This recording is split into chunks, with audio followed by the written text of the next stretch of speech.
This video will lay down the basic fundamentals needed to decrease lap times in the F1 games. So I'm going to be using Bahrain as a track to demonstrate. So coming into turn 1, spotting your braking point on the left, brake heavily, shifting down the gears, aim for the apex. I miss it by a fraction and lose some time. On the throttle, using all the track on exit for the best run out of the corner.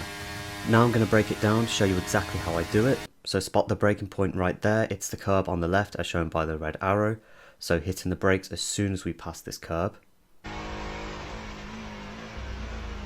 So now we're fully on the brakes. Now what we're going to want to do to carry as much speed into the corner without locking up the front tyres is trail braking. To do this, you just need to remember one thing.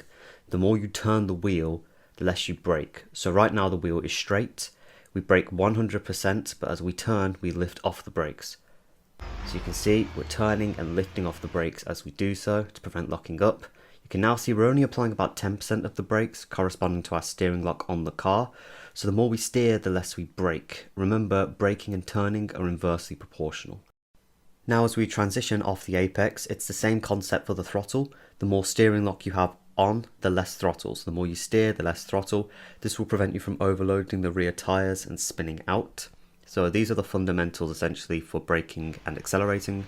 So you can see now, as we drive out, you can see the more we straighten out the wheel, the more throttle we put on. You can actually see we momentarily apply 100% of the throttle as we manage to straighten out the wheel completely. But then you'll quickly see as we start to turn again, the throttle input decreases one more before increasing back to 100% as we straighten out the car again. As we come towards the next corner, we're spotting our braking point once again. This time it's the 100 meter board. Now on this lap, I tried to use all of the curb on the left of the track. The curb just right down there, as you can see, which I would recommend doing because you want to take the widest approach to each corner. So using all the track will help with that. So coming into the corner, braking, applying the same principle as before, lifting off the brakes as we steer. And as we come out of the corner, we apply more throttle as we straighten out the steering, using all the track on exit once more to shave off more lap time. And now here's a better example of this corner because I missed the apex just there. And this was because I used too much curb on the left right here because I was pushing too hard. This unsettled the car slightly upon entry, so here I used less curb, hit the apex. So remember, curbs are good for allowing us to use more of the track. However, the amount of grip you have on them is a lot less than on track, so it could unsettle the car. This is why you need to keep practicing so you can get more used to riding these curbs without issue. So now we're approaching the first high-speed corners of the lap. Now the thing to remember for these is that whilst the braking and throttle principles remain the same, you can be a lot more aggressive with the appliance of the throttle and the brake as you have much more downforce, more grip to play around with. Also remember to use all the track, it's there, so just use it. So coming through here now, just dabbing on the brakes, lifting off the throttle, applying more here as we straighten out the wheel. This left-hander here is just flat out, not using too much curb on the exit because you can kind of beat your car on it and just go straight on. And coming into this corner, lifting off the brakes as we steer, trail braking in, and then on exit you can see as we straighten out the wheel, fully straight and fully on the throttle. And that's basically all there is to it. It's quite simple, you just got to practice. Now for this corner coming up, it's very tricky and quite unorthodox for a Formula 1 car. So normally you brake in a straight line into a corner, but for this corner you're already turning as you're braking. So throughout the braking zone you always are turning your wheel. So you're probably thinking with what I've just been teaching you that you can't ever really apply 100% brakes.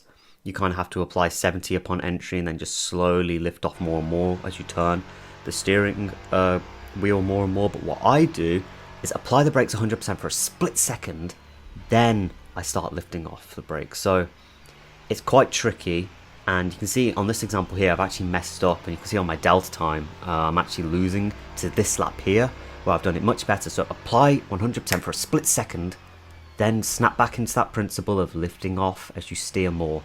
So you sort of just gotta just slam the brake for a split second and then immediately snap back to reality and go back to what I've been teaching you before, which is to lift off as you steer. So you can see right now we're on 100% brakes, but that doesn't correspond to our steering. It's going against what I've been teaching you, but it just ekes out a bit more performance. It's hard to master. So you can see here, this is what we're more familiar with. I'm steering the same amount, but now I'm at the okay amount of braking for this steering, but because I only just dabbed the brake for a slight amount of time, I managed to get away with it.